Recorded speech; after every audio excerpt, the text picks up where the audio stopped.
Welcome to the Kareem Report, aka Mr. 100 Likes. How you guys doing? Wow.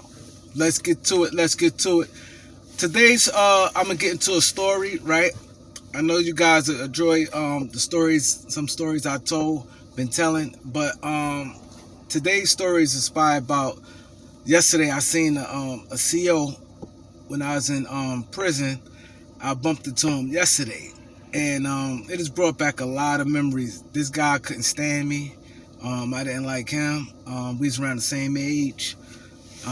This is an MCC. This in Manhattan, so you deal with a lot of like your own people, guys, black and Hispanic people for the most part. The COs, those are the type of COs that's in there.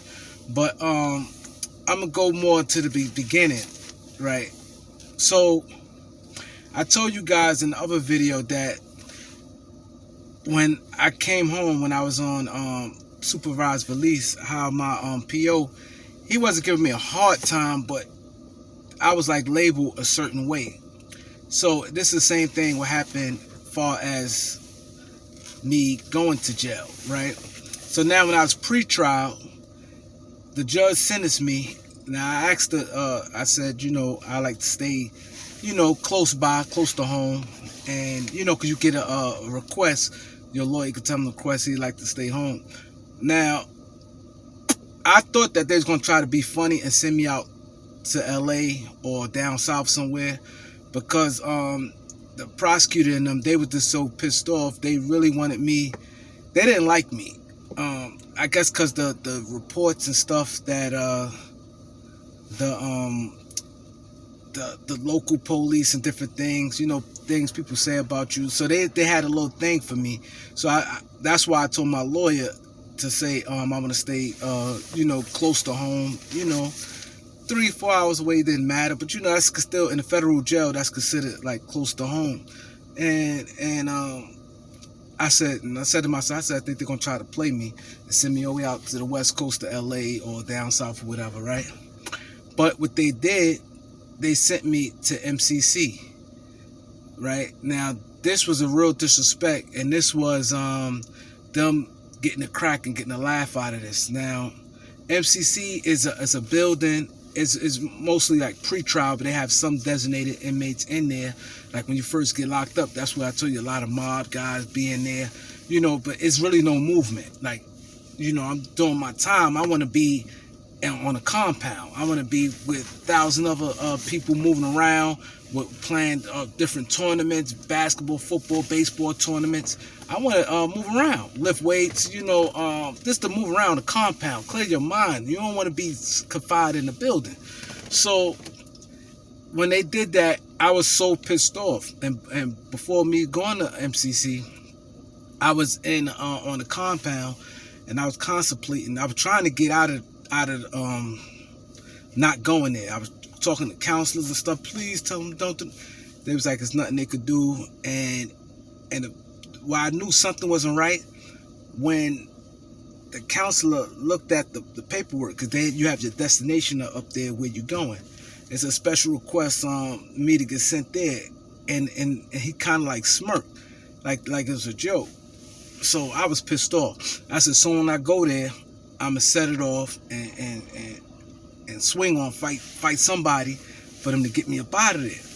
So the old timer telling me, he's like, yo man, you don't want to do that. He said, yo, you don't got no life sentence. You going back home. Yo, it don't make no sense to do that. You jack off your time.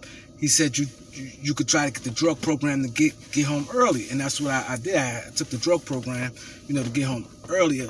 But he was like, yo, it's programs out there. You get violent, fight somebody that's not, you jacking that off. And for what? Because you don't want to be there? He said this lady, 18 months. Because the rule was if you have to be at a spot 18 months before you get transferred. So I'm like, 18 months sounds so long. Like being in there, I did not want to go to MCC.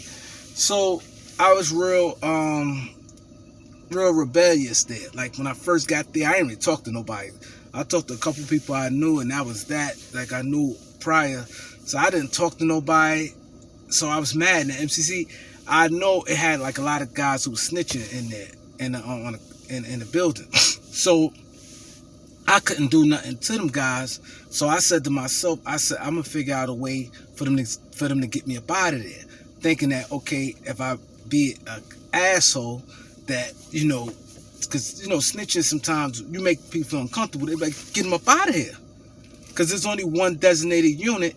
So I'm like, if I leave here, I'm going to, they got to send me out. So I started like doing, like, I was an asshole. I ain't gonna lie, I was. I made people feel uncomfortable. I wasn't no troublemaker, but it was like I said, with the snitches, I used to do a lot of little stuff like I had to say stuff. Like one time, like we had a cockroach there, I stomped it. Like, oh my God, I done killed a snitch and his whole family, his kids and everybody. Just say little stupid stuff, and I used to say a lot of little songs, like little stuff I make, and everything had like snitching. Like some people who I knew, I heard that, this guy's a snitch. So I ain't say nothing to them, but I just say things out loud for them to hear it, to make them feel uncomfortable. A lot of people. And I used to sing little songs. I used to say little things like, oh my, like I just was like a clown with like being like some people didn't like me because I've made people feel uncomfortable. Not fighting nobody, none of that. So I said, hopefully these guys get me up out of there. So I think I told the story before where I was like, in the unit, they didn't like me. So every time I did something, and I got blamed for a lot of stuff I didn't do. That's why I said in videos prior that it's hard for me to blame somebody for something they might not did. I always give people a benefit of doubt if somebody say they didn't do something, because I know how I feel to get blamed for stuff you didn't do. So it was stuff that I didn't do, I had nothing to do with, I got blamed for, but they always punish me. I told you guys this in a previous video. Their way of punishing me is sending me to food service to work, because inside you have to have a job. So that was their thing of punishing me, by sending me to food service. So I never know they switched me to food service, because they had like a sheet where you see when you get up, like every day you look at the sheet, and everybody in the unit used to look at me and look like, oh, he gonna be mad, and I used to go off, because they used to always do that, send me to food service. You know what I mean? I act up, I bug out, and then after a while, if I start, be quiet, this is their way of getting me. They'd take me off food service, give me another job, because I had a job. I worked like I had every job in there. Every job in there. They switch me, and then soon when something come up, like they don't tell me that they have a problem with me. They go, okay, I got a trick for him. And they send me to food service. They know I can't stand food. I can't, the think about food service, that was my kryptonite. I did not like food service at all. I just hate it. Thinking about it just pissed me off. So that's what they did. Always sent me to food service. So I had like this little thing where I made people uncomfortable, and people like kind of like looked at me like kind of like a knucklehead. Like, you know what I mean? I was young, but I just didn't like I was real on that snitching thing hard back then. Like I really made guys feel uncomfortable, talk little shit, like say little shit. One time on TV, they said, the guy, like they're just like saying something on the news. I'd be like, oh my God, probably was a snitch and stuff that happened probably to a snitch. I just was saying a whole bunch of crazy stuff. I used to get them guys mad, but they didn't say nothing to me because they knew, you know what I mean? I was just always ready to do whatever. But now you think about, like, damn, I was bugged out. I didn't want to be there. So I really wanted to try to do something for them to be like, yo, get him up out of there. Go complain to the counselor, yo, man, this guy here, move him. So I remember one time they was saying, yo, they was going to move me, but they wasn't going to move me to a compound. They talked about going right to Brooklyn, to MDC. It's the same shit. There's one in Manhattan and one in Brooklyn, the exact same shit. They was like, yo, we're going to send him to MDC. Cause they, I'm like, oh man. So it pissed me off and things like that. So it was this guy, I forgot his name. He reminded me, I think, y'all know Robert Townsend, who played in House Party. He looked just like him, but he was a little older version. He had like a thicker mustache than Robert Townsend. Chubby, dark skin. He had like a little, like, old school afro, short little afro they used to wear in the 70s. This guy think he knew everything. He was the jailhouse lawyer, older guy. And I'm calling Mr. Garrison. I can't remember his name. So Mr. Garrison, he always, like, every time a CO come, he always talked to them. Like, he talked to them, and he just talk. And he think he was the man. Like, I used to try to bid off him, and my time, when I mean bid off him, like, make my time go by quick, gas him up. 'Cause he thought he was hot shit, this older guy, right? He really thought he was hot shit. Thought he's the jobs lawyer. I was like, damn, you better than lawyers out there. Gassing him up, and he used to fall for it. So, like I say, he always go to the bubble, talk to the CO. He thought he was, like, connected, but they liked him. They used to give him little, like, food and shit, And the thing with him, he really took his stuff serious. So he was used to he used to like help people with their paperwork and stuff like that. So one time I'm sitting there, this one I knew that I said, this man, he is a sick man. Someone came to him, and he was like looking like, okay. And they said, they mentioned something about their case. He said, oh, you're not, these ain't my business hours. Talk to me in the morning. Like, he was dead serious about, like, he thought he was really that guy. He always went to bed early. He went to bed like 8 o'clock, 7 o'clock. He's always watched it. I think it was one of them Jeopardy, one of them shows he always watch at 7. Then he go in and then go to bed or whatever, right? But this now, Mr. Garrison, now this girl comes in, right? She's from Queens. I forgot her name. Now, she was new. She came to the unit, and like I said, he always go up there and talk about different inmates. Oh, this guy here, this, that. They make all this noise. I be wanting to go to sleep. There's so much noise in this unit. And he was just talking. He's always just talked about everybody to police. Not snitching, saying stuff they doing, but just complaining. Oh, they make so much noise, playing pool and stuff, this, that, and the third, and yelling across the thing. I'm trying to sleep. Older, grouchy type dude. You know what I'm saying? So then he was talking about this girl to me. Now, I didn't know at the time what he said about me. This light-skinned girl, she was CEO, whatever, right? Boom. So he said something about me. So now, but he said, what he said about me, he said, oh, and him? Because I walked by him. So he's a knucklehead. And he said about me. So that got her, now she's looking. But then when she's seeing it, she don't see no knucklehead shit in me. Or she see, smooth dude with waves spinning. I'm on some chill shit, So she found the way somehow. She started talking to me. Now, me and her talking every day. Now we talking. She ain't talking to him no more. Now she's like kind of dismissing me. And he used to always say, "Look, oh yeah, see your boyfriend talking to him." He used to say a little slick shit. He's the older guy, old enough to be her dad. So he used to say a little slick stuff and things like that. So she told me what he said. She's like, yeah, he told me this. And she said, I watch you. I ain't see that. Part of you. So we was cool and stuff like that. So now, like I said, they used to always come. And one time, they used to come search. Sometimes they do shakedown. Sometimes shakedown is 2 ways. They could shake down everybody, rooms in the unit, or they pick one particular person. So they come in my room. Now, mind you, I had a bunkie, and my bunkie's always like, they ain't touching none of his shit. You could tell when they ran through your stuff. So they come in my room. They be like, oh no, it's supposed to be randomly a random thing where they go to anybody's room and search stuff. So randomly in my room. So it was hard. It always like 2 officers come. They go with gloves and they come with a garbage bag. Look for contraband. So they came in my room. So they look through your stuff, where you could be hiding stuff. So she looked through my pictures and shit.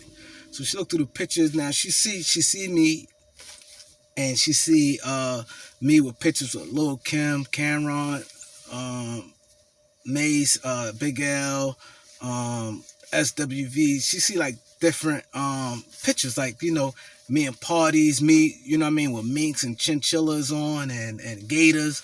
With rollies and iced out, whatever, she see me doing the damn thing. So now she like, oh, this that guy. She realized like, oh, this that guy I've been talking to. So now that ramped it up. Now her mind made up. Now she's on go. Like, this that guy, I'm on go. So now she on me. Now the conversation like different. She's on me. So now I'm like, oh, okay, because regular conversations would be basic.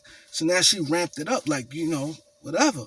So now we talking like, So now the thing was, now how you could pop inside.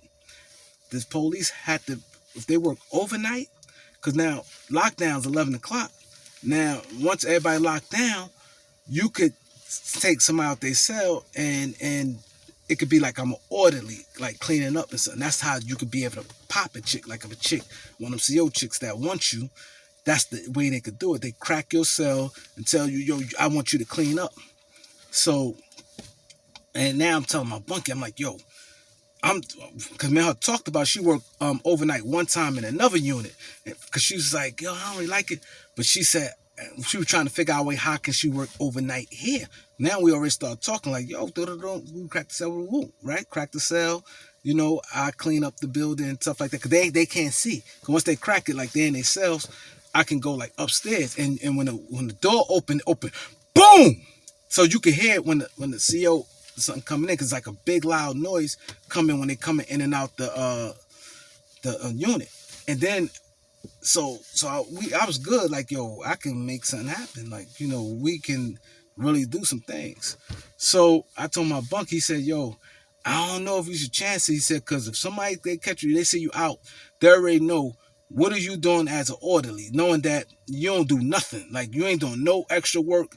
It's hard for them to get you to do anything, So if they see you at night working, and then people already see you talking to her, he's like, I can't tell you, to get some pussy, I can't knock you, but you have to be careful, you know what I mean? Because you already got a little reputation in here. So I'm like, yeah, you're right, but we didn't get a chance, because what really sparked the conversation, where I really knew, they had a thing called Inmate Companion. Inmate Companion is a suicide watch. They pay good money. They pay $1 an hour. You work 4 hours. You only work 4 hours a day, and it's $1 an hour when guys on suicide watch.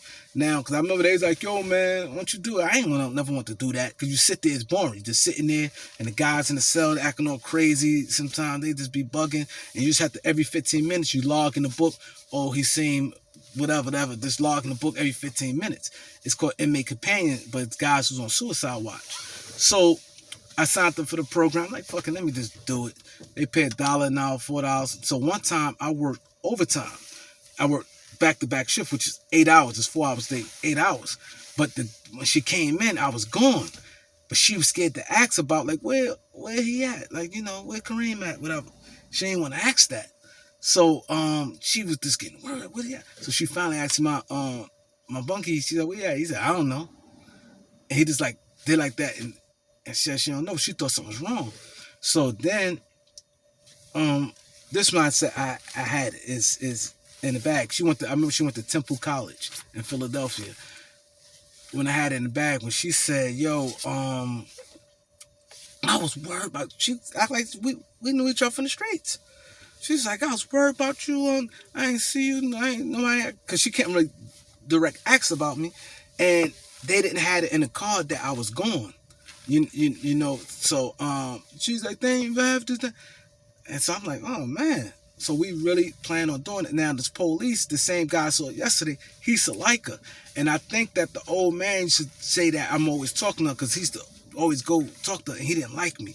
He always tried to little slick shit and go at me. And I should tell him, I said, yo, he a person that I was going to jack my time off for. I was ready. We've been fighting. I'm swinging on him. I didn't like him. He ain't like, he just was a sucker. He did a lot of this before she got there. We ain't really care for each other. But then when she got there, and every time he used to come in, because when he come in, he always would see me talk to her. And then I walk off, and then he'd come to the unit. He'd sit down and talk to her for a little while and shit like that. Then he'll leave. Then I'd go back and man, her kicking again. He didn't like me. And she told me, she said, he don't like you and stuff like that. And he's always, she used to say little shit about me, you know what I'm saying? So, and I used to get him too. And the same way, little petty shit, how I used to do the inmates, I used to do the COs like that. So I talk loud on purpose. So I'd be like, he'd be on the side, and I'd be talking to somebody, and I'd just say little shit like, oh man, these clown dudes, these dudes, da-da-da, man, I get out, I'm buying up this, buying that. I should talk that big money talk, right? Big money talk, that big boy talk talk, oh man, this not, oh man, these guys here, you see some of these, I say people on the street, but I was referring to him. Slapped it, man, I can't wait, man, I don't care. And I should just say it, but he couldn't say nothing. And he should be steaming. I was notorious for that. Every time I seen him, I'd be talking to somebody, but I'd be talking trash, flossing. I'd be like, oh man, when I was here, this, that, and the third. Oh, we went to the Source Awards, this, that, and the third. Woo. Talk that big boy shit. He used to be mad. They'd be like, man, these chicks here, da knock, fuck. You know, I should just be talking. I should irk him. That's how I used to do the inmates. You should get them say a little thing about them snitching and stuff like, yo, man, this, that, and the third. Oh my God. With that bird, we are watching. That's one of them snitches. Like, cause we had like a window, and the birds and stuff just come. Oh my God, I thought that was a rat. Like, I used to say a little crazy shit. Like, you know what I'm saying? So I should get him the same way. And he didn't like me. I'd be like, if I see one of these dudes in the street, so you got to be careful, cause you don't make it seem like I'm. Cause one time he stepped to me. He said, "Who you talking about?" I said, "No, I ain't talking to you." I said, "Why is you worrying about who?" Man, got into it. Man, got into heavy. He said, you always saying, talking shit, da. And then other police came in, and he was there already, but he came over, he saw us arguing, he was over there, and was like, yo, what's going on? He said, yo, I said, I ain't say nothing to him. He's going back and forth, and then he knew it was right, nothing he really could do to me. So I used to just irk him that way. And I used to be like, yo, big money shit. Now, mind you, they know through like commissary who's who. Cause commissary, you see some dudes on the commissary slip 10,000, 8, 9, 10,000 on their books. So you know like who's who at time. Then most of the time, like through pictures, they do, cause he did shakedown. They always tried to buy. I wasn't doing that. It was that type of spot to do some like shit where I'm gonna get myself in trouble. It was corny in this, whack in there. So I knew they tried to trap me off, you know what I mean? So yeah, so he used to always say little slick stuff about me. He used to always try to cock block with her too. And he used to say little stuff like, cause he'd bring up incidents that happened in the past. Yeah, cause this person here, they lost their whole job in the career messing with one of these inmates. You should throw a little, like, try to make her, you know what I mean? He knew what time it was. So I didn't, like I said, I couldn't stand this guy here, man, and he didn't like me. And soon after, like I said, at that inmate, after I came, I saw it like 4 days after I came back from the suicide watch, because she didn't see me that whole day. And then she like, yo, when we was trying to make it happen, her working overnight. I ain't see her no more. I ain't see no more in the unit. I saw her one time doing thing, and we kicked it, and she told me a whole bunch of shit. You know what I mean? And they trying to investigate her, see if she knew me from the streets. Cause how it is, when you're if you're a CO and you see an inmate you're supposed to report it. You're supposed to be like, I know this inmate, we from the same block, we from the same neighborhood, or that's my cousin. You have to say you know them, and they won't put you in that unit. But if you don't report it, and it comes out that y'all know each other, you could get fired. So they asked him, because she was telling me, she's like, they asked me, and she's like, she's from Queens. That don't mean nothing, you know. And she was like, yo, they running me down, asking me, do you know him? Where you know him from? And this, that, and the third. You can't be with inmates. Because, like, how she, like, just talking, we ain't know, like, up close, we talk. People see she was doing her job. You know what I mean? It's not like I'm sitting down. Like, it was, like, cool, but, you know what I mean? Other people did it. Like I said, Mr. Garrison did it. Every CO came in it. He wanted to be, all in their face, talking to them and shit. You know what I mean? I ain't even talk to none of them. So, and I was like the only one. So that was just a little quick story there, man. It just brought back memories, and I seen him, and I was mad. I was mad because I wanted to get him do my old shit. Cause I couldn't really say much. I just looked at him, he put his head down and shit like that. So I grabbed the phone. I ain't had nobody call. I said, damn, who I'm gonna call? This, that, and the third.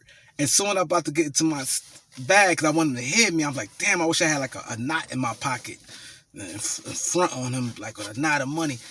And I was like, damn. And I wasn't even fresh. I had the regular joint on. I was mad. I'm like, damn, I wish I'd have saw him fly. Like, I'm mad because I saw him. I was this regular, you know. unlike this. This is some regular stuff, you know. And I was like, damn. Then I was like, damn, I wish I had like a knot of money on me, you know, just to floss on him, just to irk him, you know what I mean, without saying something to him. But I was like, who I'm gonna call? And I said, I forgot, I couldn't remember what I said. And he like kind of like moved away, and then he like kind of like was out of my way. And I'm like, damn. Like, I was trying to think of something to irk him. I get like that sometimes, you know what I mean? Because he's a clown. And he, this is, like I said, this when I was like younger, you know, mind you, I was much younger and things like that. You know, we talk about something like 20 years ago, you know. And, oh, and I used to always say, because he had some bullshit waves. He had like waves, and he had like kind of like receding hairline. Now, mind you, this back then, my waves are spin had the best waves there is. And I used to get him like that all the time too. He had like, he used to have bullshit, like, yeah, like his shit like kind of like, he thought his waves was like kind of garbage. And I used to talk shit like while he was there too, like my shit spent out and stuff. I used to do a lot of little stuff to irk him. You know what I mean? But that's a little quick little story, man. Yeah, I appreciate you guys, man. Like, subscribe. Peace.